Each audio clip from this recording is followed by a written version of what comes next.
Today we are honored to have Penny Ferguson with us, the co-founder and artistic director of Gateway Dance Theater in Des Moines, Iowa. Penny has been a powerful force in the arts community for over 50 years, championing diversity, accessibility, and creative expression through dance and through performance. Originally from Pakistan, she studied classical Indian dance and came to the U.S. to pursue education in the sciences, but her heart never left the stage. Penny's commitment to using dance as a tool for cultural connection and personal growth has left a lasting mark on generations. How's it going, Ms. Penny? It's going good. Thank you. I'm trying to retire. You've been saying that for some years now. Right. Yeah, and just a little correction. I'm really from India. I was born in Karachi, and then we moved to India, Mumbai. Mumbai now. Mumbai, awesome. So Gateway Dance Theater has been an anchor in Des Moines' arts community for over 5 decades. What inspired you to start this journey? I got to see the Dance Theater of Harlem at North High before they became superheroes. And that was the first time I'd ever seen people of color dancing and performance in Des Moines. I'd never seen anything. And when they came, they wanted to have some classes, especially for youth that didn't have access. And I think they were looking for black kids, but there was nothing. Mm-hmm. And they ended up with the Des Moines Ballet way out in West Des Moines at that time. And I happened to go there, and I took someone else with me, and we were the only 2 people of color in the whole. And that sort of put it right in front of my face that I was shocked. And so I was upset, and I came home fussing about it. My husband said, well, what are you going to do about it? Yeah, there you go. And so we started classes. Awesome. And in what we would call the inner city, which is now was the old Dowling. It was called Great Opportunity Center, and they called it Gateway Opportunity Centers. So when we started, they asked us, what do we want to be called? Does Ferguson come? I said, no. I said, I like the name Gateway. We can use it because it signified opening the gates. Definitely. Oh, man, that's beautiful. So your background is in classical Indian dance, is unique. How did that training shape your creative direction and vision for Gateway? I think any form of classical dance training, no matter what it is, African, Asian, Indian, does give you a root, a basis to, because we're all born with the same skeletal system. So a good line is a good line, no matter which part of the world you come from. Yeah. And I found out when I took some African dance and I took some modern dance, I took a little bit of ballet, that all the rules were basically the same. So, which I wasn't expecting and wasn't aware. But and I liked the form that Indian dance and African dance is rooted to the earth. And ballet is like you're jumping away from the earth. Yeah. And so I concentrated on those 2 forms. Awesome. Early on, Gateway challenged the traditional views of dance. What was it like to introduce multicultural, inclusive styles to the local art scene? What was that like? I didn't know I was introducing. The first dance I created, sort of, I couldn't find Indian music at that time. We're talking about the 50s.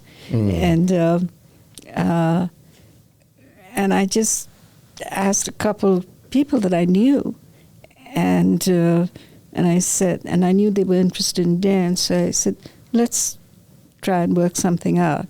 And I taught them some Indian dance movements, and we did it to jazz, and we called it curried soul because I like it. so that was the first piece I did, and it happened to be, and I never even paid attention to that picture, and a friend of mine saw it, and he said, when I saw that picture, I knew I wanted my daughter to be involved, and it just happened to be one of the dancers was a blonde, blue-eyed lady, another was an African lady, and one was myself dancing. And we had put them in saris, and we were doing, we posed. And apparently that picture meant something to somebody else. To me, it didn't mean, I never, they were three friends. It's three friends. It just came together organically, right. Like, hey, this is just who we are. I didn't go out picking that way. Neither did I do that with the dance company. It was always inclusive, but wanting to make sure that it was accessible to those who could not afford dance. Definitely. That's one of my next questions. One of Gateway's hallmark is making dance accessible to everyone, regardless of training or financial status. Why has that been so important to you?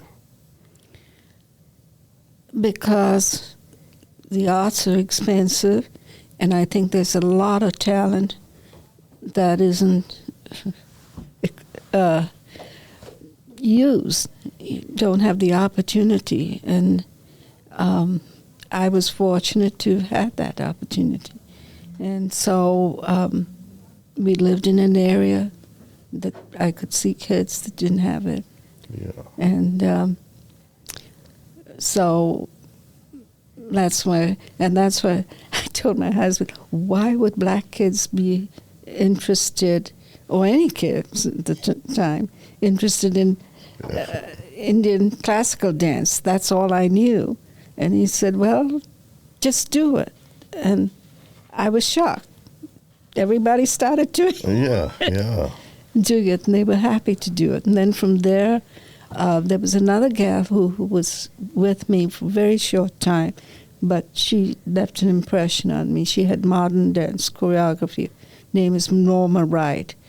And we did some things with that. Most of the stuff that I wanted to do was to use the arts to make a statement, whether it be social justice or just... So most of the music and what we did involved that. Awesome. You mentioned seeing a professional performance many years ago open your eyes to what was missing in your community. Can you tell us more about that moment? Yes, that was the Dance Theater of Harlem. And this was before they became really well known. They were at North High, and there was just a little bit in the back of the newspaper saying about this dance company. And we happened to go, and I'd taken my kids. And he was... Arthur Mitchell was talking about he'd like to do some classes with kids. And that's actually what was the start of Gateway Dance Theater, because there weren't any kids from our neighborhood that had any dance or showed that they were interested. Yeah. So just providing that opportunity. Sometimes it just takes somebody extending that olive branch or putting down that ladder where they say, oh, that's a possibility for me to do. Yeah. What, was there a moment in Gateway's early days that made you realize this work was something truly transformative for you and for others? Thought we were crazy. Everybody did, or did you thought that? You're like, what are we doing? Yeah, because I had 3 little kids, and it was a family affair. It wasn't just me doing it. Our sons came along, and they ended up playing drums for us. And my husband really is the one who chose the music and redid the production. I was just the face out there. Yeah. I don't know what I was doing. All I knew was it seemed to me that every time I saw something on dance, it was ballet, and it was all Caucasian folks. And there weren't any people of color. And so I had not realized at that time that the commercial dance studios would not allow black people. And Edna Griffin, that's how I kind of got to know Edna Griffin. She came to see our first little bitty performance I put together, and she wrote me a note. She says, "This is a miracle." and then she came over and we got to be friends. Awesome. And she told me that her daughters had difficulty getting dance lessons, and Elizabeth Bobrowski was the only one who opened her studio to them. And I also ended up doing things with Elizabeth Bobrowski when I was at Drake. But she wanted me to come and teach them some Indian dance, and she thought that then they could teach it to others. And it was like 10 lessons or something. She was paying me quite a bit at that time for a student who was 50 cents an hour was good. Yeah. And she was paying $5 to come out. Oh, nice. But she wanted me to teach it to them so that she could turn around. Well, I don't know. She thought that she could do it. And I said, well, no, I can't do that. You don't expect somebody to teach ballet learning 10 classes. Yeah. It's not going to make you a master. Yeah. In 10 And classes. I said, and I don't want it to be in a form of showing not the right way. Yeah. So I stopped, but we were good friends. Yeah. Just kind of like respect for the art. Right. Okay. Over the years, how has Gateway evolved artistically and structurally? What changes stand out the most to you? Well, the most is that I learned from others. And I do think we brought master teachers because we applied for a grant from Iowa Arts Council, and they wanted us to use artists from here. And I said, well, those artists that are here do not represent the people I'm working with, and I want them to learn that there are other forms of art other than ballet. And so I said, you can only get them out on the East Coast, and there was Catherine Dunham had a studio in St. Louis. And so she'd always been I always admired her, and people here hadn't heard about her. So anyway, that's why I felt it was important to get teachers. It's always good to get the best, because you get motivated by them. And so we went to the first festival of black artists in Atlanta, and I got to know some of the people, and then I approached them, would they come to Iowa? Awesome. And I did get someone to come, and we ended up being good friends. But he said, he looked down at me, and he was a tall person, looked down, and he said, who is this person from Iowa?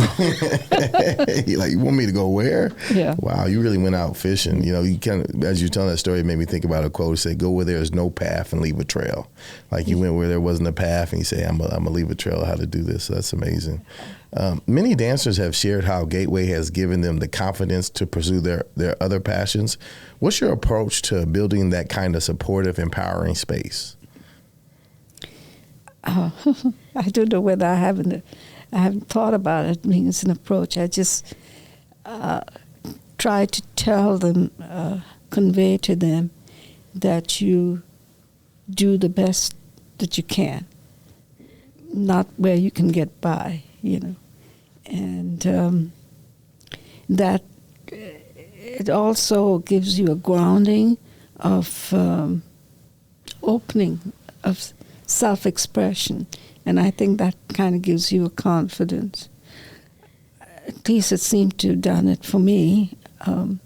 Dance really gave me a passport to travel this country. Wow. That I didn't know. It gave me a lot of things. I danced because there weren't many Indians first, and there weren't definitely anybody who had done classical dance. And someone saw me perform in Chicago. I was asked by an Indian association to perform there. And someone in the audience saw me dance, and I got a call, and he wanted me to act in a play. And I thought, you're crazy. I told him, I said, I've never acted in my life. But anyway, I did get to act in that play for a school thing, and then he ended up taking it to New York. Awesome. How'd you do in that first time acting? I guess I did all right. They had us, there was a theater arts magazine then, which was the premier theater magazine, and we were in the middle section, both pages. Oh, wow. So I have a picture of that myself there. Awesome. Family has played a role in the theater's legacy. What has it meant to see your family grow in leadership and roles at Gateway? I'm glad that they've embraced the performing arts. I mean, it's not their livelihood anymore, but I think it does a lot for all of us.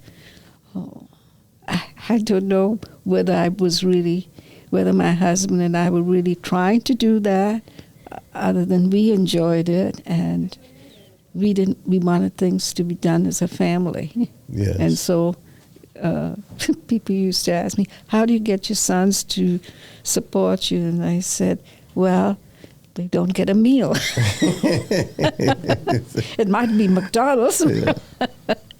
Definitely. Would you all be in the family that ran the studio together? Did you guys see a lot of other families coming, like people coming as families, say, we want to do this together? Yeah. In fact, when we announced, when my husband kind of said, you need to do something, I happened to be on a TV show, mid-afternoon TV show that I didn't think anybody watched. And I said, well, we're going to do a class that's open to anybody. They can come anytime. We want to see if there's interest. And I was kind of shocked that we had over 30 people, and they were of all ages, and they were families. Mothers with their kids. And when we taught class, it was multi-generational. And people said, why do you do that?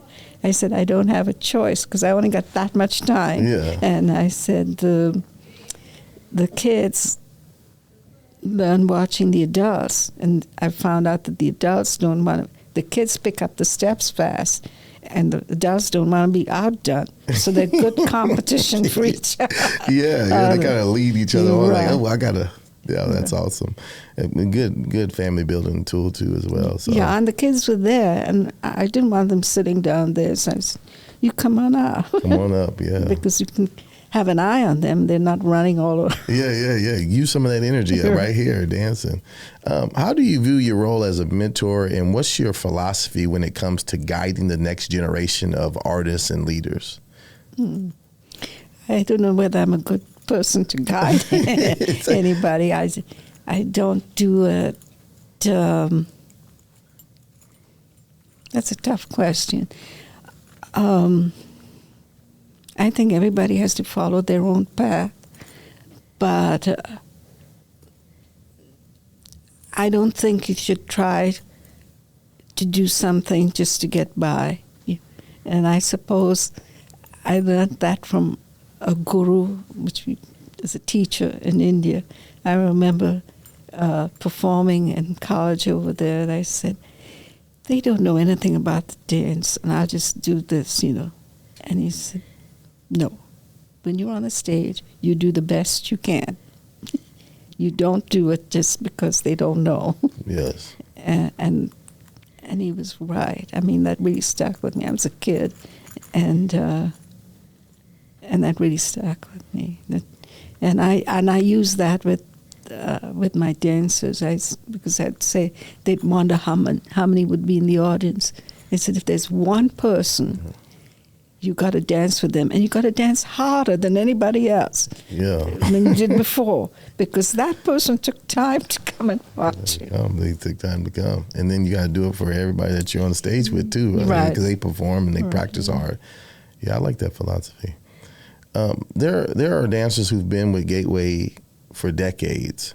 How have these lasting relationships influenced the culture of the theater? I think because we're family. Family, just hoping. We end up being family. We eat together. We used to. Some of them will talk about we had a van, and the little ones, we had little seats. We would sit them on, and we'd squeeze everybody together and go down to St. Louis to get some master classes, and I think you build a rapport that way. Yeah. I don't know whether I really was thinking of mentoring or anything. It was something we did together. Yeah. It kind of just seemed like it's something that just kind of, you're working in your passion, and it just kind of evolved into mentorship, leadership, and inspiring a lot of people. So I didn't think of it. like, I never thought about it like that. Gateway goes beyond dance, incorporating music, drama, visual arts, and poetry. Why is it important to include these other forms of expression for you? Because they all say something. Just as I'm admiring your jacket you're wearing. It's saying something. Yeah, because the performer isn't the only one. It's the lighting, it's the backdrops, it's the costuming. It takes a lot. Yeah. And I discovered that as I went along. And I was fortunate to be involved in India and on the way here and then afterwards with some very big companies. I was a little pipsqueak on the stage.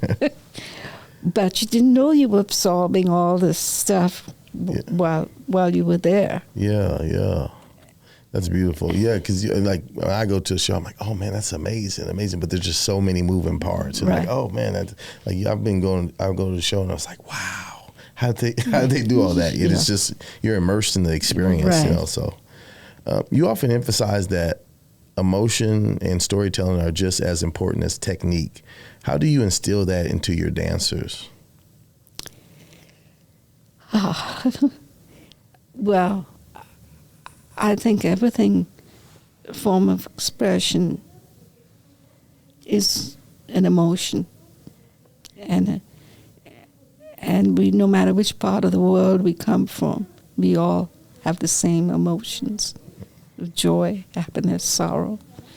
And that's what music, no matter where it comes from, we listen to music. Yes. And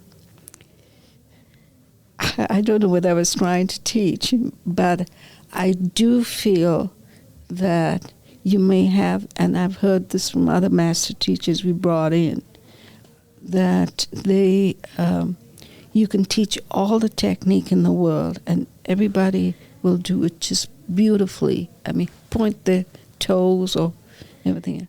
But if they're not feeling it, if you don't feel it, that doesn't get through. Yeah. So you really need to, and that's what I kind of stress a lot to them. I said, make up a story. And I said, sometimes I just make up a story about a movement just because that helps me. Yes. Because I think that makes a difference. And I think that made a difference for me, why I got picked out of some others, because I was just so happy to be in something. Yeah. And I throw myself into it. Yeah, I remember watching a performance, and you can really tell when somebody is really feeling it. It's like, oh, this person's working in their passion, they're working in their genius, and it's like a connection you have with them, even in the audience. You're like, oh, I feel like I'm part of this, you know. So very powerful stuff. Gateway has always been about building bridges between cultures. How do you think the arts can promote unity and understanding in our world today? That's a deep question. I'm going deep. Deep for me, anyway. Yeah. Well, like we said, people all have emotions of sadness, joy, happiness in between. And when you're expressing it, be it in a painting, a dance, music, you're touching some part of you. Yeah. So I don't know whether that answers my question. No, that definitely answers, because it's like we're more alike than we are different. Right. So, we all have this, the same emotions and the same feelings. So it's like that allows them to connect. Hey, okay, I felt that. I know what that feels like, even though I'm from a different culture or a different walk, I know what that feels like, I'll tell you a story, and maybe it doesn't fit you. I segue too much. When I came to the United States, I came to Drake, and I met my roommate. And she looked at me, and she was very candid. She says, "You not only look different, you speak differently, and you dress differently." We became the best of friends, and I couldn't understand the type of background she came from, because she was from Chicago, from a very a suburb that was only white folks. And also to the fact that people here consider if you're a different religion, you're different. They were no Catholics there or something. And I happen to be Catholic too. So anyway, it was very odd to me for her to say that.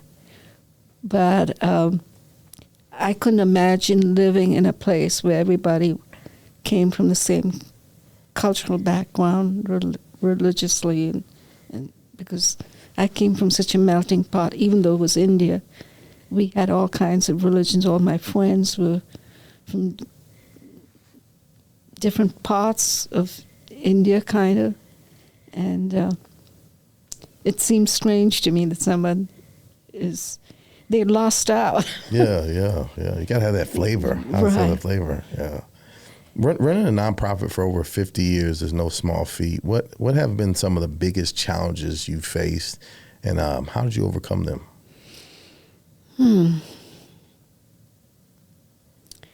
Well, the first time we did something, I remember somebody saying, I'd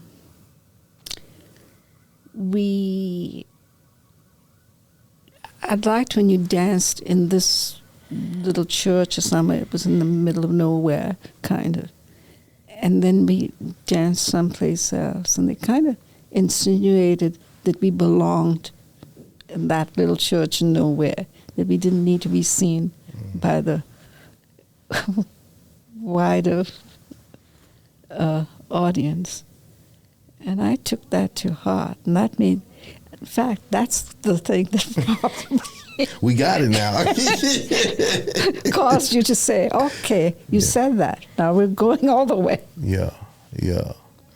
I remember watching a documentary. It was about the Red Tails. You ever see that? Red Tails? It's a movie about some black pilots. And when he was a kid, the pilots that came back and everybody was greeting him. He said, "I'm gonna be a pilot one day." And the guy looked to him. He said, "Colors can't be pilots." And even as a grown man, it brought so much emotion to him, and he started tearing up, and it was just such a powerful moment. And that kind of sounds, that reminded me of that. So it's like, oh, you saying I can? Okay, I can. Well, I came from a background from my family, like when I went to school, and I wanted to take science, and they had the girls and boys school, and the girls didn't get science, and so my mother said, "Why can't you go to the boys' school then for your class?" Mm-hmm. So she said, "Go talk to your principal." And I did. And I guess nobody had asked her that. Wow. And so I did go to the boys' school and got physics and chemistry. Oh. And then the 2 other girls joined me too. Awesome. So mom was like, psh. I mean, yes, mama and grandma and everybody, it was, if you want to do something, you go for it if you can. You go for it. In your opinion, how has Gateway helped shape the artistic and cultural identity of Des Moines? I don't know. I don't know whether it's shaped it, but I think we did try to show the diversity that exists. And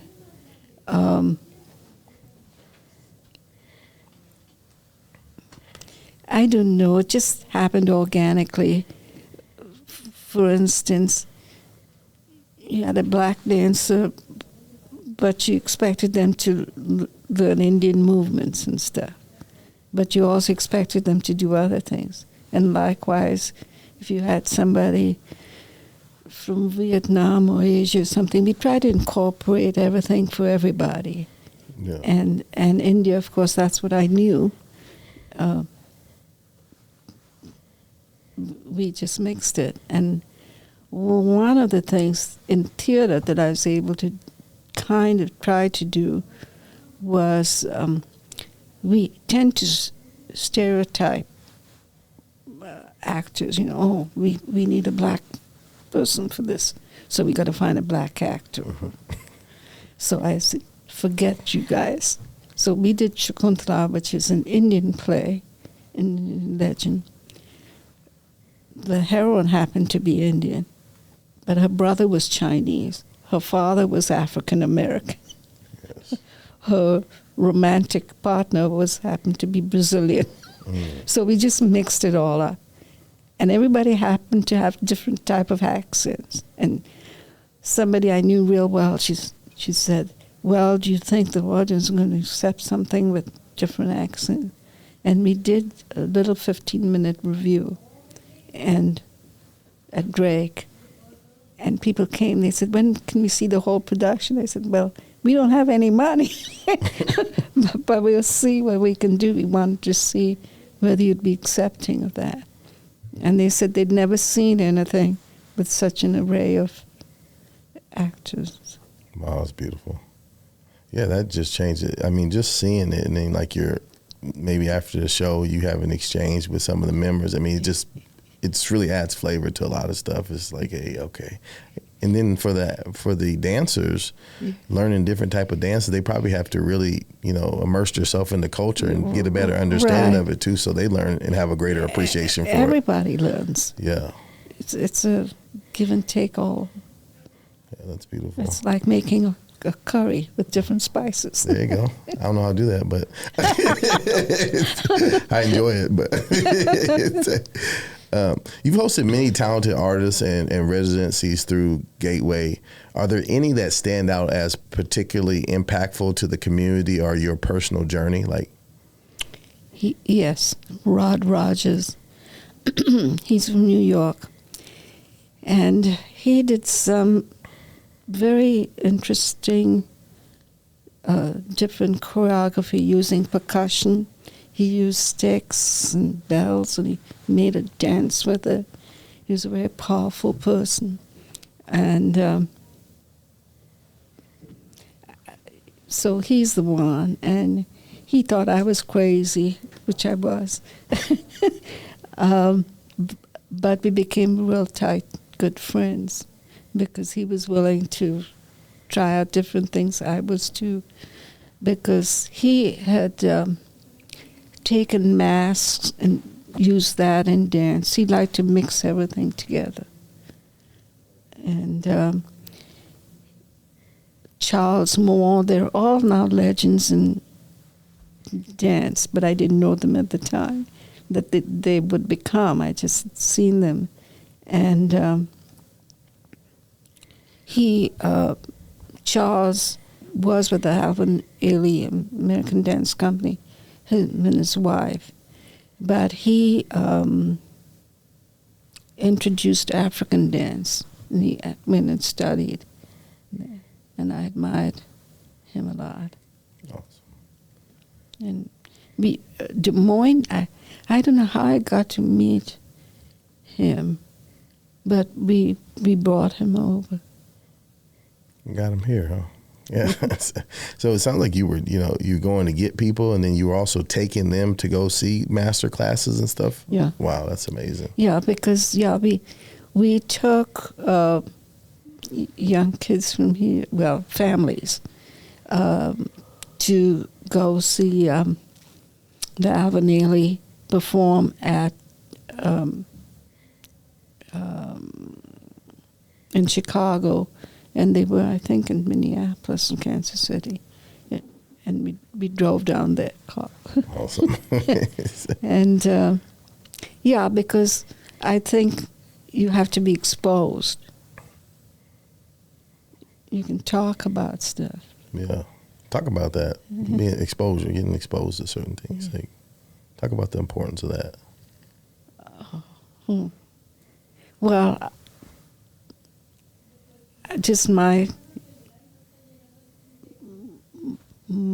luck, as I said, a guardian angel over my head, that I had the opportunity to be exposed to a lot of different things.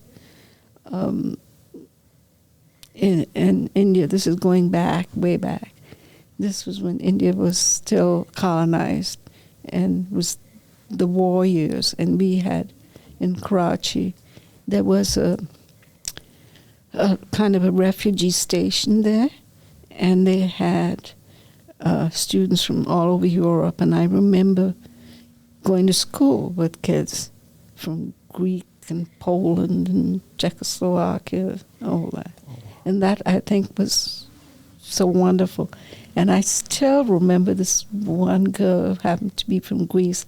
She looked very, now I know the term is malnourished, but she was, I don't know whether she's malnourished or through all, I don't know what she'd been through, but she looked very gaunt and very sad. And that picture's still in my mind. And there were others who shared their culture with us in the dances and stuff.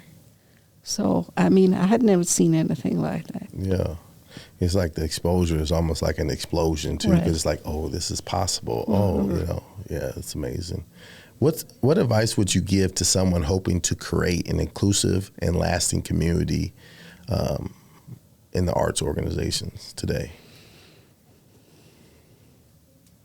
What advice? I'm not one to give advice to anybody. What advice would you give your younger self, knowing that, hey, I'm 52 years from starting this journey. If you had to go back and give yourself a piece of advice, what would that be? Let's look at it like that. I really don't know. I guess the only advice would be just go for it. Because if you fail, that's okay. You can start doing something else or try another way. Yeah. Because that's what we did in the dance company. We'd get an idea and not sure whether it would work. Well, I know one that worked really bad. We never used that again. Yeah. And but you have to try something. And I think you learn. You learn always through your mistakes. For me. Yeah. Fall down 7 times, get up 8.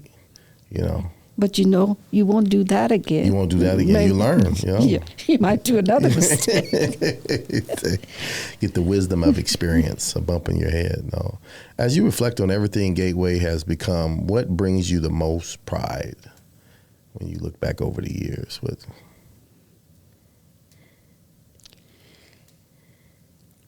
Apparently, people seem to have pride in having taken classes with you or been part of Gateway.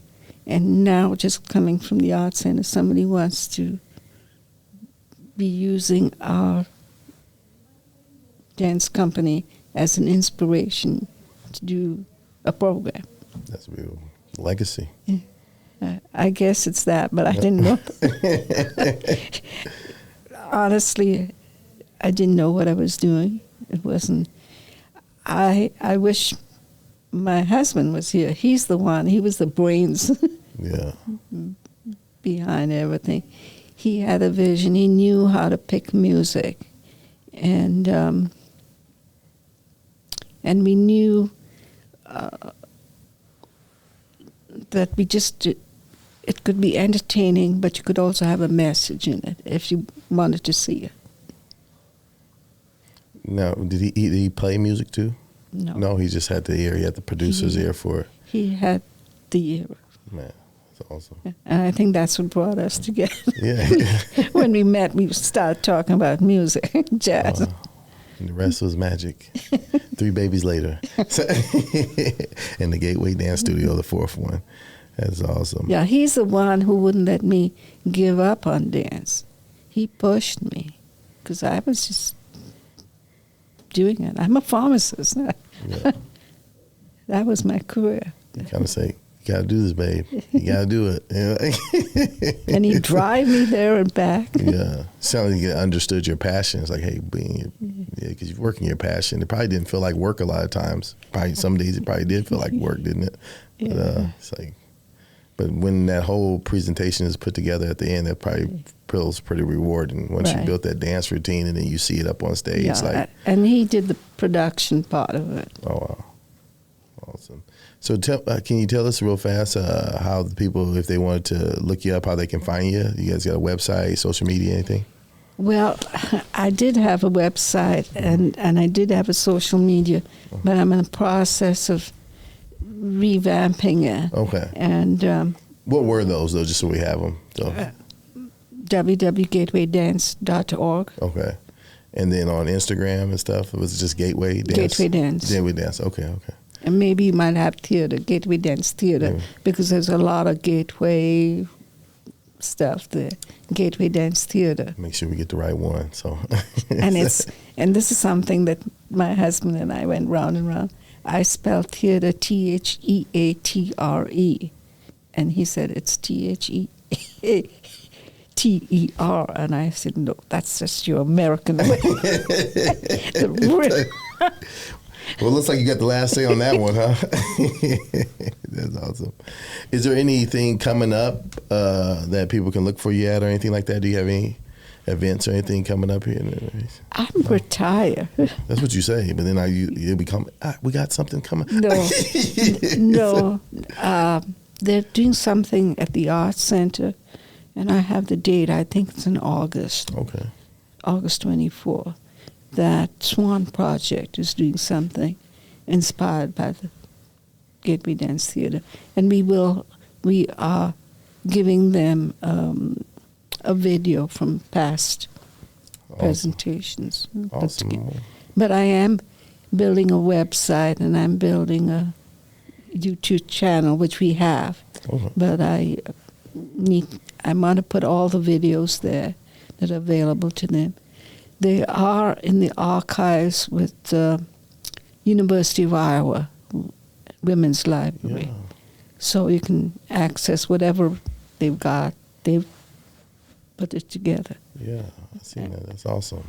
So I'm giving them some more stuff. That's awesome. That's awesome. Well, I want to say thank you for coming on. That was a great episode. I really enjoyed that conversation. I do. Well, thank you.